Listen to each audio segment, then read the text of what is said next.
गीता के 10वें 10th chapter का आज 16 श्लोक 16 श्लोक करेंगे। वक्तुमर्हस्य शेषेण दिव्या ह्यात्मविभूतयः याभिर्विभूतिभिर्लोकान् इमां स्वां व्याप्य तिष्ठसि। तो अर्जुन ने कहा कृष्ण से, कृष्ण, आप अपनी जो विभूतियां हैं, जो ग्लोरीज हैं, अचीवमेंट्स हैं, जो कि दिव्य हैं, डिवाइन है, आप इनको डिटेल में मुझे बताइए। जिन शक्तियों के कारण, जिन ग्लोरीज के कारण आप लोकान ईमान व्याप्य तिष्ठसि, पूरे सारे संसार को आप फैल करके रहते हो। कथम विद्यामहम योगिन त्वां सदा परिचिन्तयन् केषु केषु च भावेषु चिंत्योऽसि भगवन् मया। अरे भगवान, मैं कैसे तुम्हें जानूं? कथम विद्याम अहम, हे योगी, कथम अहम विद्याम त्वाम, मैं कैसे तुम्हें ठीक ठीक जानूं? सदा परिचिंतयन, हमेशा सोचते हुए, किन किन भावों में तुम मेरे द्वारा जानने लायक हो, वो आप बताओ। तो ये अर्जुन के जो क्वेश्चंस हैं वो ले लेते हैं। विस्तरेणात्मनो योगम विभूतिम च जनार्दन भूय कथय तृप्तिर्हि शृण्वतो नास्ति में मृतम। तो हे जनार्दन, लोगों को, संसार को कंट्रोल में रखने वाले, आप अपनी जो योग है, जो आपकी शक्ति है, विभूति है, जो आपकी मैनेंट ग्लोरी है, आप डिटेल में मुझे बताओ। भूयः कथय, दोबारा बोलो। तृप्तिर्हि शृण्वतो नास्ति में मृतम। ये नेक्टर अमृत रूपक बात को सुन सुन करके मैं, मुझे तृप्ति ही नहीं हो रही है, सेटिस्फेक्शन नहीं हो रहा है। I want to listen more. Shri भगवान वाच, हंत ते कथयिष्यामि दिव्या ह्यात्म विभूतयः प्राधान्यतः कुरु श्रेष्ठ नास्त्यंतो विस्तरस्य में। तो भगवान कृष्ण ने कहा, हंत, श्योर, ते कथयिष्यामि, तुम्हें बोलूंगा, दिव्य आत्म विभूति, जो भी ग्लोरीज हैं वो तुम्हें मैं बताऊंगा। पर मैं बताऊंगा प्राधान्यता, जो मेन मेन चीजें, जो इम्पोर्टेंट चीजें वो बताऊंगा। क्योंकि नास्ति अंतो विस्तरस्य में, मेरी अर्थात परमात्मा की महिमा का, ग्लोरी का कोई एंड नहीं है। अहमात्मा गुड़ाकेश सर्वभूताशय स्थितः अहमादिश्च मध्यम च भूतानामंत एव च। हे गुड़ाकेश अर्जुन, अहम आत्मा सर्वभूताशय स्थित, मैं आत्मा हूँ, चेतन हूँ, सभी प्राणियों के अंदर रहने वाला हूँ। मैं सबका आदि हूँ, बिगिनिंग हूँ, मध्य हूँ, मिडिल हूँ, अंत, और मैं एंड भी हूँ। वैसे गुड़ाकेश अर्जुन को कहते हैं, गुड़ा को कहते हैं नींद, नींद को ईश कहते हैं, मास्टर, मास्टर ऑफ स्लीपिंग। उसके लिए और एक शब्द है धनंजय, मास्टर ऑफ वेल्थ। तो अर्जुन के बहुत सारे, उन्होंने लाइफ में बहुत सारी चीजें अचीव किया था अर्जुन। तो धनंजय तो जब युधिष्ठिर का यज्ञ हुआ था, तो वो अपने चारों भाइयों को सब डायरेक्शन में भेजा था। उन दिनों ट्रेडिशन होता था, उसको कहते हैं दिग्विजय। आप जिस साइड में जाओ वो पूरी विक्ट्री करके आना।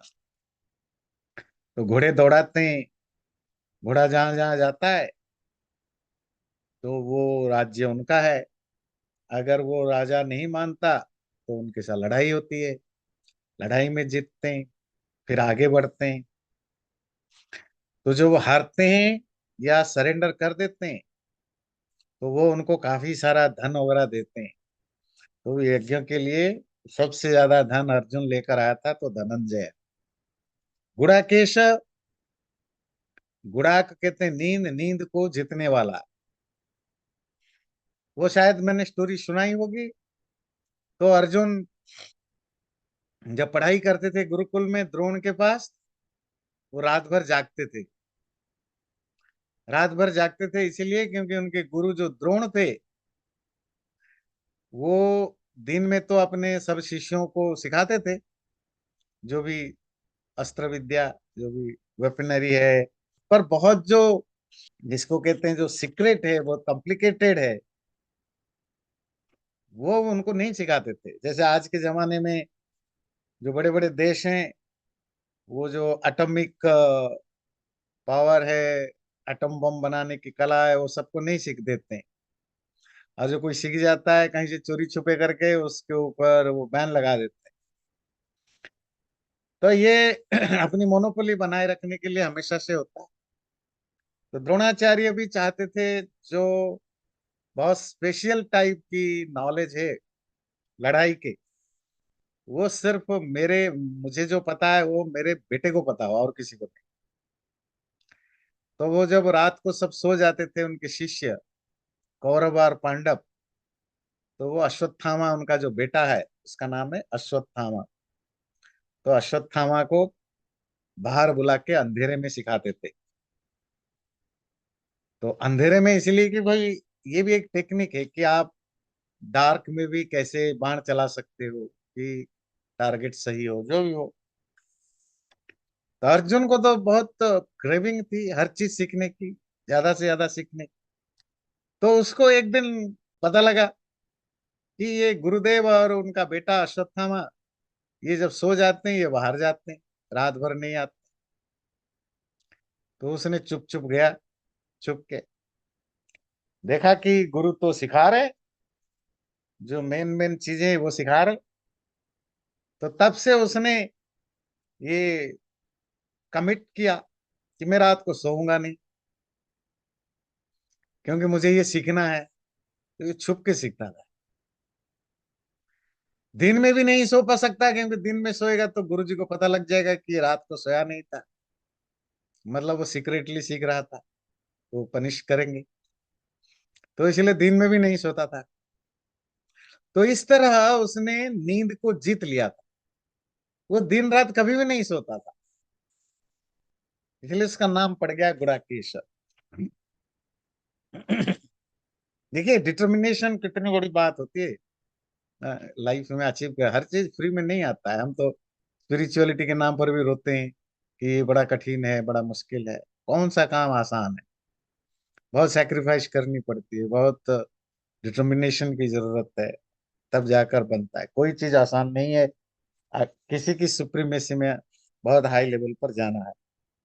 तो जो भी हो, तो खैर वो तो एक एडजेक्टिव था। तो कहते हैं गुड़ाकेश नींद को जीतने वाले अर्जुन, मैं अर्थात वो परमात्मा ही आत्मा है, सबके सभी प्राणियों के अंदर रहने वाला, सबका आदि बिगिनिंग भी वही वहीं से, मिडिल भी, मध्य भी, सेंटर भी वहीं से, अंत एंड भी वहीं से ही होता है।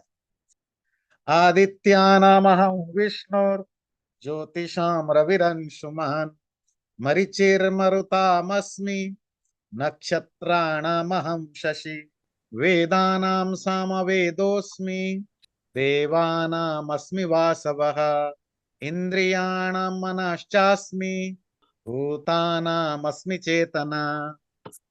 मैं, हे अर्जुन, मैं आदित्यों में विष्णु हूँ। ज्योति ही जो लुमिनेरीज हैं, अर्थात जो स्टार, तारे टाइप के हैं, तारे नक्षत्र आदि हैं, उनमें मैं अंशुमान रवि हूँ, सूरज हूँ। मरीचिर मरुतामस्मि, जो मरुत हवा है, वायु, उनमें मैं मरीचि हूँ। नक्षत्राणाम अहम शशि, नक्षत्रों में मैं शशि हूँ। वेदों में मैं सामवेद हूँ। देवताओं में मैं वासव इंद्र हूँ। इंद्रियों में मैं मन हूँ। भूतों में, प्राणियों में मैं चेतना का अंश हूँ। और मैं के अर्थ में आप परमात्मा ले, जिसमें जो भी सार है, जो एसेंस है, जो कोर है, वो सब परमात्मा है, ये उसका भाव है। तो आदित्यों में मैं विष्णु हूँ। ज्योतिष, जो प्रकाश पुंज होते हैं, जो लुमिनरीज होते हैं, स्टार्स वगैरह, उनमें मैं रवि सूरज हूँ। हमारे लिए सूरज सबसे बड़ा स्टार है। मरुत कहते हैं हवा, वो 48 टाइप्स ऑफ एयर्स बताया जाता है, 48 तरह की हवा। हवा मरुत, बहुत ज्यादा भयंकर तूफान आता है ना, हरिकेन, तो कहते हैं आज तो 48 हवा बह रहे हैं, इन सारे के सारे हवा आज बह रहे हैं। तो उनकी नाम भी है। एक का नाम है मरीचि। तो कहते हैं मैं उन 48 हवाओं में भी मैं जो श्रेष्ठ है, मरीचि, वो मैं हूँ। नक्षत्रों में शशि हूँ। शशि कहते हैं चांद को, शशांक, शशि। वो इसलिए कहते हैं क्योंकि वो जब आप चांद को देखते हैं ना, कभी पूर्णिमा के रात को चांद को देखिए, तो उसमें आपको काले रंग की एक पिक्चर मिलेगा, पहाड़ वगैरह है। तो अलग अलग देशों में उसको अलग अलग तरह से इमेजिन करते हैं। हमारे यहाँ इसको दो जानवरों से करते हैं। कुछ कहते हैं ये खरगोश है, जो आपकी क्या कहते हैं, रैबिट। कुछ इसको डियर के तरह, डियर के साथ कंपेयर करते हैं। मैंने सुना है कि अलग अलग कल्चर में वो चांद की वो जो एक पिक्चर टाइप का है, उसको अलग, कहीं कोई कुत्ता उसको समझते हैं, कुछ अलग अलग टाइप के लोग उसको कनेक्ट करते हैं। तो इसीलिए शशा कहते हैं रैबिट। रैबिट उसमें है, इसलिए शशि या शशांक, चंद्रमा। तो नक्षत्रों में मैं चंद्रमा हूं। नक्षत्र का तो लिटररी मीनिंग है स्टार्स। तो स्टार्स में चंद्रमा आप कैसे होंगे? तो बात है कि यहाँ स्टार्स की बात नहीं, ये नक्षत्र है जो ग्रुप ऑफ सेलेस्टियल थिंग को नक्षत्र कहते हैं। जैसे रोहिणी नक्षत्र, श्रवणा नक्षत्र। वेदों में सामवेद हूं। सामवेद श्रेष्ठ है, क्यों? सामवेद उपासना का वेद। देवताओं में इंद्र हूं। देवताओं का, अगर देवताओं को आप इंद्रियां कहते हैं, तो इंद्रियों का राजा आत्मा है। वो जो यहाँ आपको बहुत सारे पौराणिक विचार मिलेंगे। तो वो जो देवता हैं, उनमें उनका मैं, उनमें मैं वासव हूँ। इंद्र को वासव कहते हैं। इंद्रियों में मैं मन हूँ, माइंड। भूतानाम क्रिएचर्स में जो भी प्राणी है, प्राणी लिविंग बीइंग, उनमें मैं चेतना हूँ, कॉन्शस एंटिटी। क्योंकि वो कॉन्शस एंटिटी नहीं होगा तो फिर सब डेड है। रुद्राणाम शंकरश्चास्मि, वित्तेशो यक्ष रक्षसाम, वसूनाम पावकश्चास्मि, मेरु शिखरिणाम अहम। 11 रुद्र हैं। रुद्रों में मैं शंकर हूँ। यक्ष और राक्षसों में मैं वित्तेश, कुबेर हूँ। वसुओं में मैं पावक, अग्नि हूँ। शिखरी, पहाड़ों में मैं, पर्वतों में मैं मेरु पर्वत। रुद्र कहते हैं रुलाने वाले। वैसे तो 11 रुद्र है, और 11 रुद्रों का वर्णन अलग, वैदिक लिटरेचर में अलग है, पुराणों में अलग है। वेद आदि शास्त्रों में रुलाने वाले जो 11 होते हैं, वो कहते हैं आपके 10 प्राण, जो 10 वाइटलिटी, जैसे प्राण, अपान, व्यान, समान, और एक आत्मा। ये 11 को रुद्र कहते हैं। 11 रुद्र, 11 रुद्राज। क्यों? ये रुलाते हैं, दुखी करते हैं। कैसे दुखी करते हैं? उनको जब वो शरीर छोड़ के चले जाते हैं, तो सब रोते हैं। और सब रोते हैं जी, है ना। ऐसा कोई तो है नहीं कि जो किसी का डेथ हो गया और उसको रोने वाला कोई ना हो। तो it's a universal thing, that's they are called Rudras. 11 Rudra. तो 11 रुद्रों में मैं शंकर, पर जो पौराणिकों में है, पौराणिक लिटरेचर में, वो 11 रुद्र, जो पौराणिक शिव हैं, शिव, शिव भगवान, उनके 11 तरह के नाम है। उनमें मैं शंकर हूँ। शंकर मतलब एक उनका रूप है, पर नाम शंकर का मीनिंग है कि कल्याण करने वाला, बेनेवोलेंट। पर शंकर उनका एक नाम है। इसी तरह वित्तेशो यक्ष रक्षसाम, यक्ष और राक्षसों में मैं वित्तेश हूं। तो यक्ष, राक्षस, किन्नर, गंधर्व, ये सब semi God semi human being, एक माइथोलॉजिकल क्रिएचर्स हैं, माइथोलॉजिकल क्रिएचर्स। जो किन्नर होते हैं वो, उनका आधा मैन होता है, ह्यूमन बॉडी, और फेस जो होता है वो घोड़े का होता है। तो यक्ष जो होते हैं वो इनविजिबल होते हैं। पर वो जो कुबेर है, कुबेर, कुबेर पता है पुराणों में? कुबेर जो है द लॉर्ड ऑफ वेल्थ, धन का स्वामी है। तो यक्ष उनके असिस्टेंट्स होते हैं, they are the protector of wealth. राक्षस भी कुबेर के ही असिस्टेंट होते हैं। तो यक्ष और राक्षसों में मैं कुबेर हूं। यह शब्द क्या दिया कुबेर के लिए? वित्तेश कहते हैं धन, वेल्थ। ईश कहते हैं मास्टर, मास्टर ऑफ वेल्थ। पुराणों में कुबेर को कहा जाता है। तो यक्ष राक्षसों में मैं कुबेर हूं। वसु नाम पावकश्चास्मि, 8 वसु होते हैं। वसु कहते हैं जिसमें वास किया जाए, हैबिटेट। तो वो 8 होते हैं, 8 पंचमहाभूत। पंचमहाभूत मतलब आकाश, पृथ्वी, वायु, तेज आदि आदि जो होते हैं। चंद्रमा, मून, सूरज, सन, स्टार, नक्षत्र। तो इस तरह के ये 8 वसु होते हैं। तो इन 8 वसुओं में मैं पावक हूँ, अग्नि हूँ। तो जिसमें जो बेस्ट है, तो पावक कहते हैं अग्नि को, आग को। मेरु शिखरिणाम हम, जितने माउंटेन्स हैं शिखरी, शिखर कहते हैं peak, peak peak of the mountain, शिखर। शिखरी, जिस माउंटेन में पिक होता है उसको शिखरी कहते हैं, मतलब माउंटेन्स। जितने भी माउंटेन्स हैं मैं उनमें मेरु, मेरु पहाड़, मेरु माउंटेन। ये मेरु माउंटेन कहाँ है? ये भी माइथोलॉजिकल है।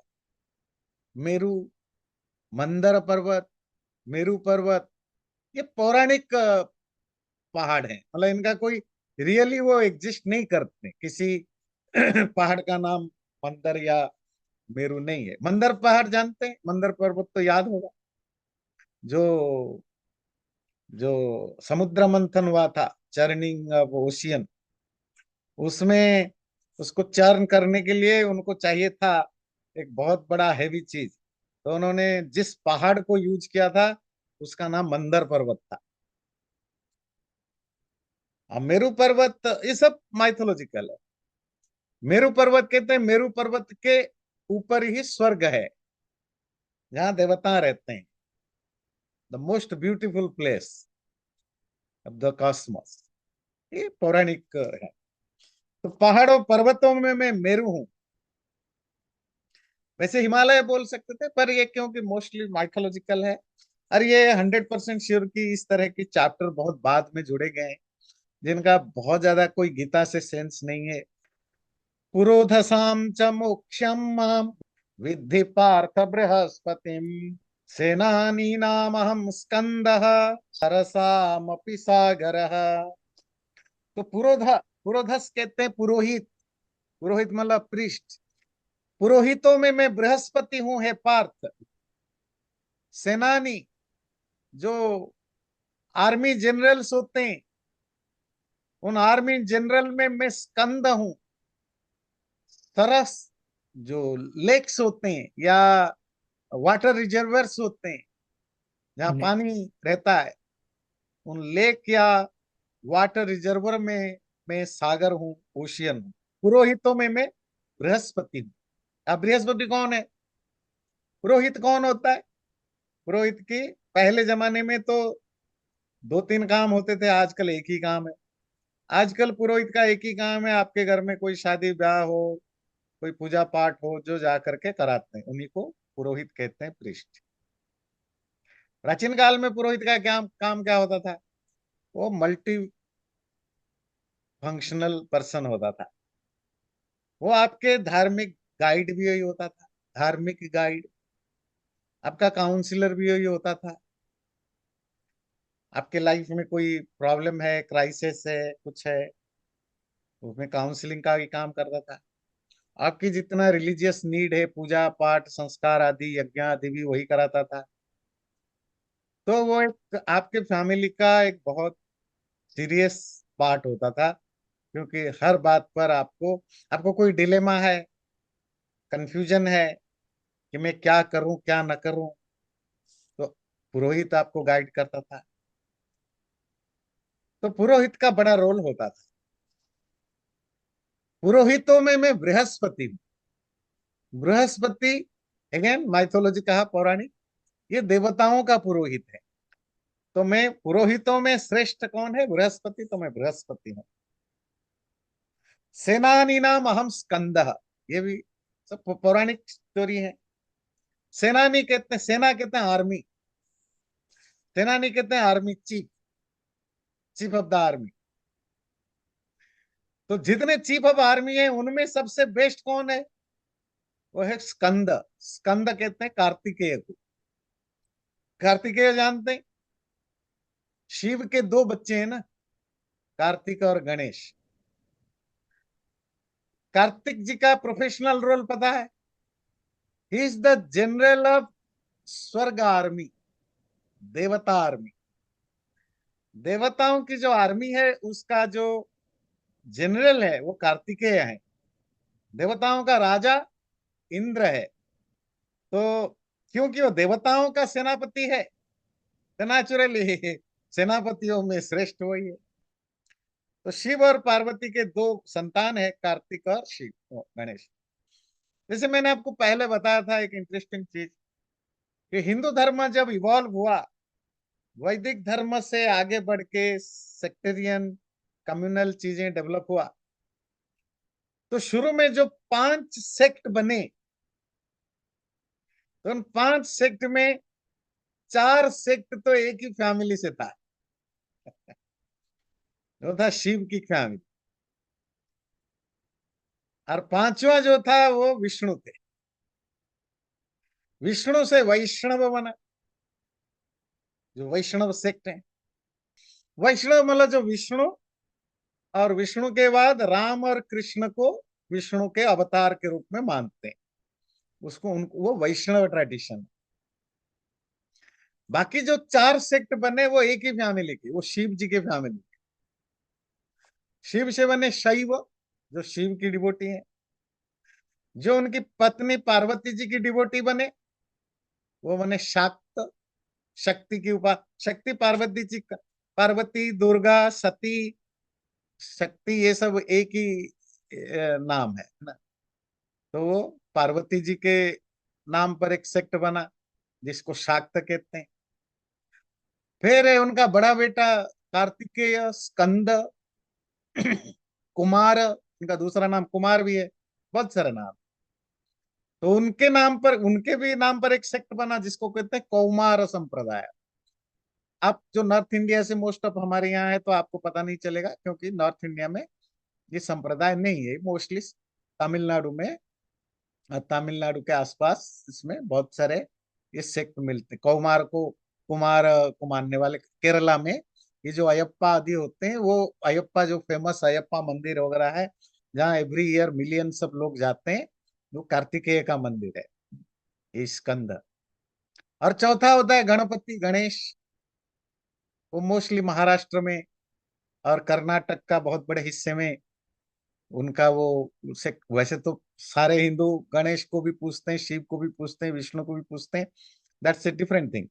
पर जो सेक्ट के रूप में, कल्ट के रूप, तो वो उसको कहते हैं गणपत्य। तो शिव, उनकी पत्नी, उनका बेटा, दोनों बेटे, चारों के नाम पर 4 सेक्ट बन गए। चलिए खैर, वो तो आपको बताने के लिए था। पर अभी आते हैं, देवताओं की जो सेनापति थे, सेनापति हैं, उन सेनापतियों में जो श्रेष्ठ है वो है स्कंद। सरसा मस्मि सागर, जो सरह, सरह कहते हैं समुद्र, पानी का जो जलाशय है ना, लेक है, पौंड है, पोखर है, तालाब है, नदी है, उनमें जो मैं क्या हूं, सागर हूं, समुद्र हूं। महर्षीणाम भृगुरहम गिरामस्मेकमक्षरम यज्ञानाम जप यज्ञोस्मि स्थावराणाम हिमालयः। तो जितने महर्षि हैं उनमें श्रेष्ठ है भृगु, मैं भृगु हूं। गिरा कहते हैं वाणी, स्पीच। जो स्पीच है, वर्ड्स हैं, वर्ड्स में जो बेस्ट वर्ड है वो है एकम अक्षरम, सिंगल लेटर। तो सिंगल सिलेबल क्या होता है? ओम, ओमकार हूं मैं। यज्ञानाम जप यज्ञोस्मि, एमंग द यज्ञ, जितने तरह के यज्ञ होते हैं उनमें श्रेष्ठ यज्ञ जप करना होता है। स्थावराणाम हिमालय, और जितने भी इमूवेबल थिंग्स हैं उनमें मैं हिमालय हूं। स्थावर का मतलब होता है इमूवेबल। तो हिमालय को पहाड़ों का श्रेष्ठ नहीं बताया, इमूवेबल चीजों का श्रेष्ठ होता है। इसका मतलब पता है?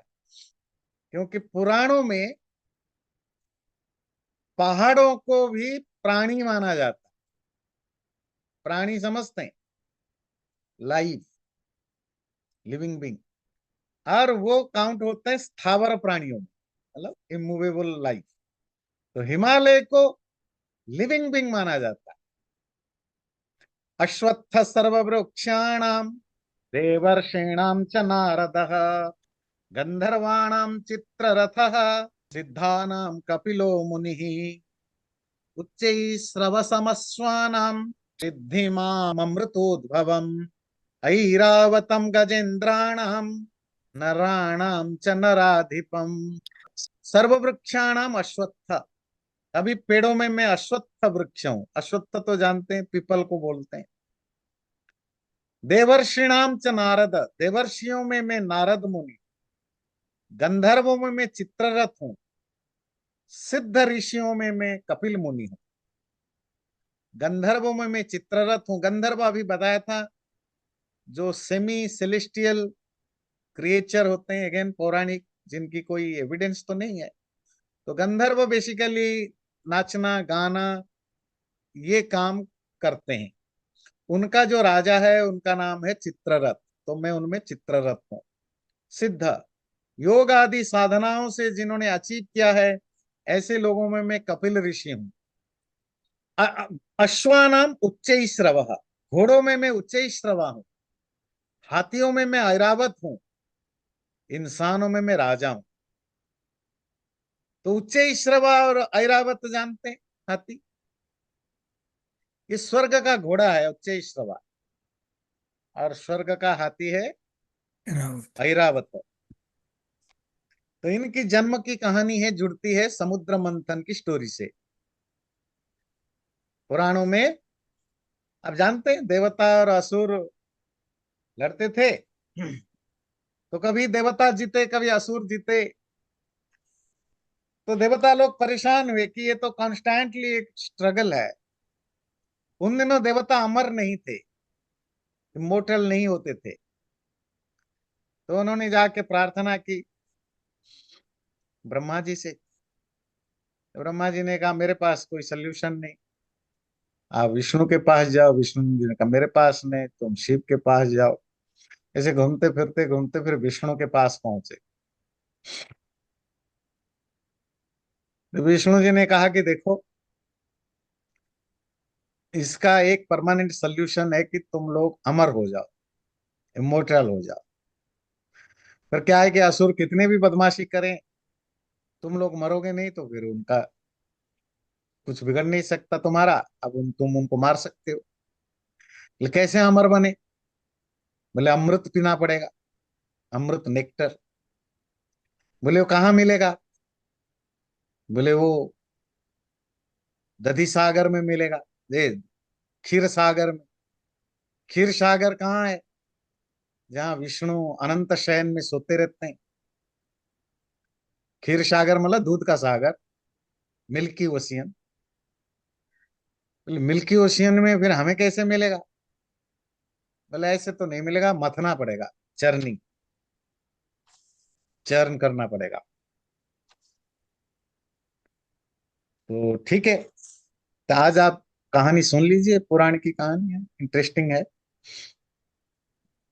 तो तो देवता गए सर्वे करने की, भाई देखा ये तो इतना बड़ा ओशियन है, यहाँ कैसे क्या हम चर्न करेंगे, कोई तालाब थोड़ी ही है कि 10-50 लोग घुस गए और मत डाला, जैसे मछली पकड़ने के लिए भारत में घुस जाता है। ये तो ओशियन है इतना बड़ा, दुनिया का सबसे बड़ा ओशियन है माइथोलॉजिकल ओशियन में। तो फिर गए जी, क्या करें ये तो, इसको कैसे मथे, बोले बहुत बड़े पहाड़ की जरूरत पड़ेगी। तो पहाड़ों से बातचीत हुई। आपको पता है, मैंने जैसे बताया पुराणों में पहाड़ जीव माने जाते हैं, लाइव, स्थावर जीव। तो मन बोले सब, मंदर पर्वत तो राजी हो गया, उनको समझाया बुझाया कि वो बनेगा, वो जो होता है ना डंडा जिससे मथते हैं दही।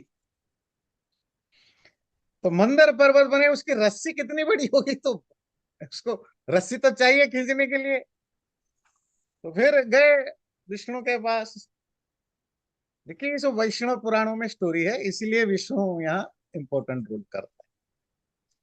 तो विष्णु ने सजेस्ट किया कि ऐसा करो, आपको तगड़ी और मोटी रस्सी चाहिए। रस्सी के लिए आप वासुकी सांप से बात करो, वासुकी नाग, जो नागों में सबसे बड़ा होता है। नाग है ना, सरपेंट। गए वासुकी नाग को समझाया, क्योंकि वो बहुत लंबा होता है, बहुत मोटा होता है। तो ठीक है, वासुकी नाग को भी उन्होंने कन्विंस कर दिया रस्सी बनने के लिए। अब जब ये बातें पता चली असुरों को, उन्होंने तांडव शुरू कर दिया, परेशान करना, देवताओं को अलाउ ना करे, वो ना करे, हर जगह अड़ंगा डाले। तो विष्णु ने उनको सजेस्ट किया, ऐसा करो उनको भी साथ में मिला लो, उनको बोलो अमृत तुम्हें भी मिलेगा। बोले कैसे उनको मिलेगा, तो फिर फायदा क्या अमर होने का। बोले नहीं, हम कुछ करेंगे, छल कपट करेंगे, उनको लास्ट में अमृत नहीं देंगे, पर इनको मिला लो, नहीं तो तंग करेंगे, उनको भी समझा दो कि भाई तुम्हें भी अमृत मिलेगा। तो असुर मान गए कि भाई हम भी अमृत मिलेगा हमें भी। तो देवता और असुर मिलके मंथन करेंगे। अब जब मंथन होगा, चर्निंग होगी, अब है कि विष्णु ने एक बात बताई, बोले देखो, ये वासुकी नाग जो है ना, जब आप उसको पहाड़ के चारों तरफ घेर के इसको घिसोगे, मतलब ऐसे ये करोगे, तो उसकी पेट में खलबली होगी तो वो उल्टी करेगा, क्योंकि वो तो लिविंग बींग है। और सांप जब उल्टी करता है तो जहर होता है, तो बहुत लोग मारे जा सकते हैं, तो ध्यान रखना। बोले क्या करें, बोले असुरों को मुंह वाला साइड में पकड़ा देना, तुम लोग पूंछ वाला साइड पकड़। अब प्रॉब्लम है कि फिर देवताओं में किसी ने बोला, अगर हम उनको बोले कि तुम, वो तो हमारे पर हर बात पर डाउट करते हैं, हम जो भी कहेंगे कहेंगे इनकी कोई कंस्पिरेसी है। तो हम अगर कहेंगे मुंह का साइड आप पकड़ो, वो कहेंगे कुछ गड़बड़ है। बोले ठीक है, आप उनको पहले सजेस्ट करो कि आप पूंछ वाला साइड पकड़ोगे, हम मुंह वाला साइड पकड़ेंगे। और थोड़ी सी तारीफ करना, मुंह वाला साइड पकड़ने से क्या फायदा होता, फिर वो लड़ेंगे कि नहीं हमें भी मुंह वाला साइड ही चाहिए, फिर आप उनको दे देना। तो यही हुआ। तो देवताओं के कुछ लीडर गए, असुरों के लीडरों से बात की कि भाई देखो, आप लोग पूंछ पकड़ोगे, हम लोग तो मुंह पकड़ेंगे। बोले हम क्यों पूंछ पकड़ेंगे, भाई पूंछ इंफीरियर होता है, तुम लोग इंफीरियर हो, हम देवता हैं, हम सुपीरियर हैं, हम तो मुंह पकड़ेंगे ना। नहीं, ऐसा थोड़ा ही होगा, हम क्यों इंफीरियर बनेंगे, हम भी मुंह पकड़ेंगे। तो नकली झगड़ा हुई, तो कॉम्प्रोमाइज हुआ कि असुर लोग जो है वो मुंह पकड़ेंगे, देवता पूंछ पकड़ेंगे। अब चली समुद्र मंथन शुरू हुआ। तो समुद्र मंथन शुरू हुआ नेक्टर लाने के लिए, पर मथने के बाद धीरे धीरे धीरे बहुत सारी चीजें निकली। उनमें से जो निकली, उनमें से बहुत सारी चीजें निकली, यहाँ के कॉन्टेक्स्ट में दो तीन। उसमें एक घोड़ा निकला, उस घोड़े का नाम है उच्चैश्रवा। इसको इंद्र ले गया, बोला ये स्वर्ग का घोड़ा बनेगा। वहां एक सबसे ब्यूटीफुल हाथी निकला, सबसे बड़ा हाथी, ऐरावत। उसको भी इंद्र ले गया छल करके कि मेरा हाथी बनेगा। उसी का ये जो ऐरावत हाथी, उच्चैश्रवा घोड़ा, ये सब समुद्र से निकले। वहां दुनिया का सबसे खूबसूरत और अच्छे स्मेल वाला फूल निकला, उसका नाम है पारिजात। वो भी देवता ले गए। आप कहेंगे देवता सब ले गए, असुरों ने कुछ नहीं कहा। असुरों ने बहुत कुछ रोका। बाद में असुर वालों ने अपने आप को समझा दिया, या किसी ने उनको समझा दिया, चिंता मत करो, जब अमृत पी लेकर अमर हो जाओगे, ये देवताओं को भगा के तुम ही तो स्वर्ग में राज करोगे, सब तुम्हारा हो जाएगा। जाएगा तो स्वर्ग में, चिंता क्यों कर रहे हो। तो वहां एक पेड़ निकला, दुनिया का सबसे बेस्ट पेड़। उसका नाम है कल्प वृक्ष। जिसके नीचे खड़े होकर कुछ भी सोच लो, जस्ट थिंक, आपके सामने मिल जाएगा। तो कल्प वृक्ष भी स्वर्ग चला गया। वहां एक गाय निकली, उसका नाम है कामधेनु। उसको जो मांगोगे वो दे देगी। वो भी स्वर्ग चला गया। वहां एक मणि निकली, अब मणि का नाम याद नहीं आ रहा, वो भी। कौतुकवाणी। हाँ जी, कौतुकवाणी। कौस्तुभ मणि, कौस्तुभ मणि है, कौस्तुभ मणि। वो भी स्वर्ग चला गया। तो ऐसे बहुत सारी चीजें निकली, अच्छी अच्छी चीजें जो मंथन होता है समुद्र से तो निकली, सब स्वर्ग ले गए देवता लोग। इनको कहते रहे कि भाई तुम्हें तो अमृत मिल जाएगा, ये सब चीजें क्या करोगे। और आखिर में अमृत आया। हाँ, फिर उसमें जो वो निकली लक्ष्मी, ये जो देवी लक्ष्मी है, धन की देवी, वो भी आई। जो लक्ष्मी निकली तो असुर बोले, फिर देवता असुर फिर लड़े कि हम लेंगे हम लेंगे। तो विष्णु ने बोला सुनो, सब लोग तुम ही ले जाओगे क्या। ये मैंने ही सारा एडवाइस किया था, अब ये जो खूब ये तो मैं ही लूंगा, इस पर नजर मत डालो। तो विष्णु ने लक्ष्मी को ले गया, लक्ष्मी से विवाह कर लिया। तो विष्णु की एक पत्नी बन गई लक्ष्मी। तो ऐसे बहुत सारे चीज निकले, लास्ट में अमृत निकला, एक कलश में, एक घड़े में। जब घड़े में कलश निकला, अमृत निकला, तो अमृत लेकर के जब आने लगा तो सब चिल्लाने लगे, सब छोड़ के भाग गए पकड़ने के लिए कि भाई जिसके हाथ में असुरों को चिंता थी, ये देवता अगर ले गए तो हमें नहीं देंगे। और देवताओं की चिंता थी, असुरों के हाथ लग गया, हम तो वैसे ही बर्बाद हो जाएंगे। कोई किसी को भरोसा नहीं कर रहा था। तो जैसे ही वो कलश ऊपर आया तो सब छोड़ छाड़ के भागे पकड़ने। तो विष्णु समझ गए कि ये तो गड़बड़ हो जाएगा। तो उन्होंने, विष्णु खुद ही एक खूबसूरत लड़की का रूप धारण किया, द मोस्ट अट्रैक्टिव लेडी। उसका नाम है मोहिनी। मोहिनी का मतलब ही होता है डिल्यूजनल, अट्रैक्टिव। इतनी खूबसूरत थी कि कोई भी डिल्यूजन में आ जाए। तो खुद मोहिनी रूप धारण करके वो कलश को पकड़ लिया अपने हाथ में। जब असुर देवता लड़ने लगे कि हमें दो हमें दो, मोहिनी ने कहा देखो, मैं खुद सबको अपने हाथ से पिलाऊंगी अमृत। आपको अच्छा लगेगा कि नहीं, भाई कोई सुंदर नारी आपको खुद अमृत पिलाए। असुर बोले जी बिल्कुल जी। देवताओं को पता था ये मोहिनी है। असुर खुश हो गए मोहिनी के चक्कर में। बोला ऐसा करो, चुपचाप से लाइन में बैठ जाओ, लाइन में बैठ जाओ, और मैं सबको दूंगा, किसी को दूंगी, किसी को नहीं छोड़ूंगी। तो लाइन में सब बैठ गए। तो प्लानिंग ये बनाई गई थी कि शुरू में देवता बैठेंगे, मतलब लाइन बनेगी, देवता फिर असुर बैठेंगे। और स्ट्रैटेजी ये थी कि देवता जहां खत्म हो जाएंगे वहां अमृत खत्म हो जाएगा, उसके बाद असुरों के लिए कुछ बचेगा नहीं। तो किसी तरह असुर और देवताओं को मनाया गया। तो वो बात कंप्रोमाइज हुई, तो बैठे। तो मोहिनी देवताओं को अमृत देती गई। असुरों में एक राक्षस था जिसको एक डाउट हुआ, उसका नाम था राहु। उसको डाउट हुआ, बोला ये कुछ गड़बड़ है, ये कुछ खेल खेल रहे हैं। तो उसने वेश बदल के देवता का रूप धारण करके देवताओं के बीच में बैठ गया। और जहां वो बैठा तो एक साइड में सूर्य था, एक तरफ चंद्रमा देवता था, इनके बीच में बैठ गया। अब जब वो बैठा तो उसके हरकत से, हाव भाव से थोड़ी सी सूरज और चंद्रमा देवता को डाउट होने लगा, ये तो अपना है, लग नहीं रहा है। तो उन्होंने मोहिनी को इशारा कर दिया कि ये नहीं है, ये हमारा नहीं है। तो मोहिनी ने फट से, मोहिनी वाला विष्णु, उन्होंने अपना सुदर्शन चक्र निकाला और उसके गले को काट। अच्छा, तब तक मोहिनी ने उनको दे दिया था अमृत, और वो अमृत पी लिया था, मतलब गले में, मुंह में डाल दिया था।